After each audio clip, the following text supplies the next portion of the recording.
What's up mga ka-Big Bites? Blockbuster Hinebra Trade, approved na daw ni Boss Al.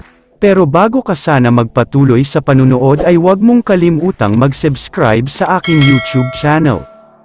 Sunod-sunod na ang mga blockbuster trade na ginawa ng iba't ibang mga teams.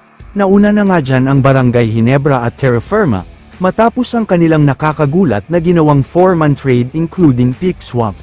Sinundan naman yan ng trade na ginawa ng Magnolia Hotshots at Terra Firma Jeep.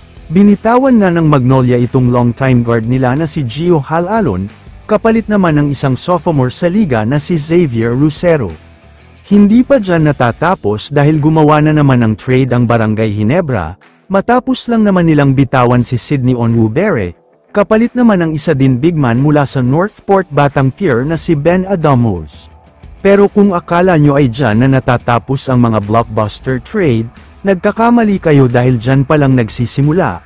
Susundan nga yan ang isa na namang blockbuster trade na siguradong magugulat ang lahat ng mga fans. Para sa kaalaman ng lahat, naglabas ng balita ang Spin.ph, at ayon sa interview nila kay Tolentino ay hindi na nga daw ito sigurado sa future niya sa Northport, lalo pat malapit na matapos ang kontrata niya pero wala pa rin contract extension.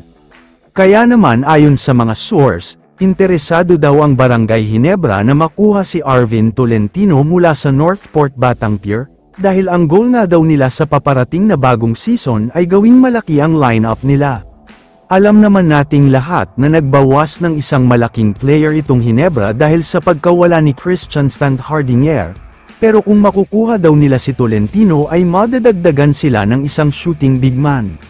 Solid naman daw kasi ang mga guards nila tulad nina Stephen Holt, Scottie Thompson at RJ Abarientos, tapos ay shooter din itong si Arvin Tolentino, shooter din ang center nila na si Isaac Go, kaya magiging maayos daw talaga ang triangle system ni Coach Tim. Ayon pa sa source, sinabihan na nga daw ni Coach Tim si Boss Al Francis Chua tungkol sa trade na ito, at approved na nga daw basta mangako lang si Coach Tim na magiging maganda talaga ang outcome ng trade na ito.